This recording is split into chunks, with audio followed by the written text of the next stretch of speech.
Made our hole in the wall, and our first inclination might be to take our knife or our saw and cut a hole out to repair that. But instead, what we're gonna do is we're gonna create our patch first. So for this patch, we don't even necessarily care if it's square. The one thing that we do care about, we don't want the tapered edge to be a part of our repair. Can anybody think of why that would be? Because it's going to leave a space, because the tapered edge is actually thinner than the rest of it. So if we put a tapered edge up against this edge, it's not going to be as thick. So we're going to make sure we don't have a tapered edge anywhere on here. Cut a piece. Doesn't even really matter what size it is, as long as it's bigger than that hole.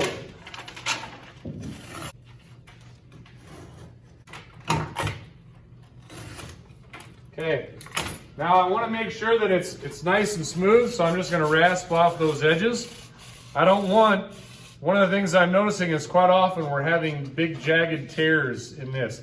And I think sometimes people are rasping this way. When I pull backwards, what happens to the paper on the front here? Peels it off, right?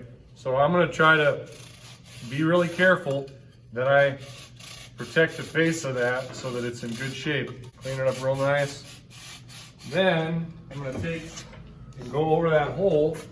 Now I know that if I trace it out, I'm going to be exactly the right size. I'm going to try to cut as I'm pushing in with the blade, because again, when I pull out, watch what happens to the paper. We don't want all of that jagged paper. So as I get close to the line, I'm only cutting as I push in.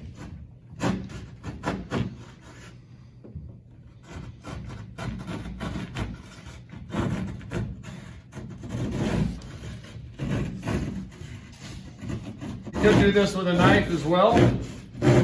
Just a little bit more work involved. And I'm going to overcut past my mark just a hair.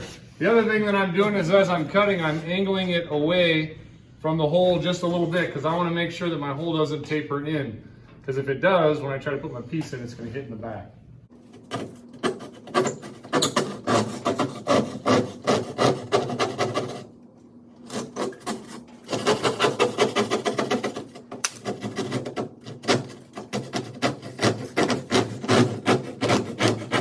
Should be able to fit this in, okay? All right, so that should fit in there nice and even. It's a little tight yet. If I force it, it'll break it. So I would work that a little bit more.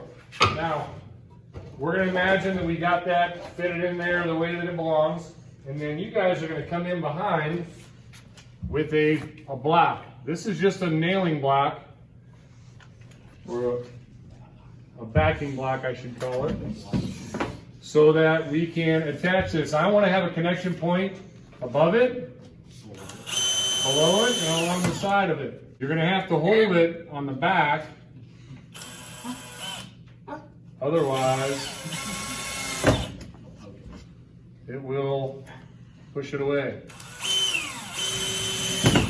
And this again is where people they'll go to put it in and they'll drop the block down inside. You got to be real careful.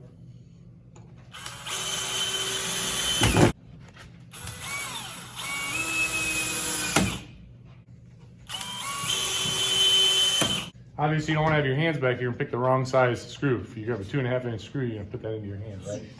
So we're going to be real careful. Then we're going to take our piece. Again, we didn't really care what size it was. We just cared if it fits. So we're just going to work the back of that, work the side of that a little bit until we know that it will fit in there, okay? So now we've got our patch piece and we know that it fits really well. Now when I go to screw this in here, if I go crazy, I'll push that 2x4 right off the back. So I just got to take it easy because I don't want to tear these screws out of the wall.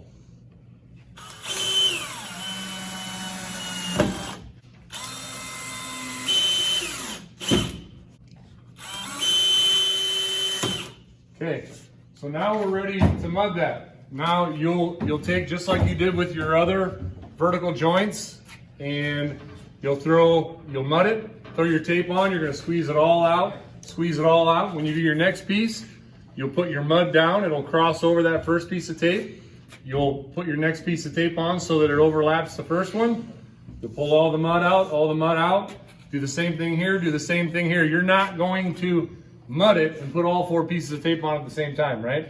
One piece, overlap the next piece, clean it out, overlap the next piece, clean it all out, overlap the next piece, clean it out. And then we could take our 6-inch knife and we can mud this, mud this, mud this, and mud this, but would there be a faster way? 12. Use your 12-incher and just run over everything with one nice first coat, and then we'll come back later to do our second coat and we will feather all that in. Okay? Any questions about that?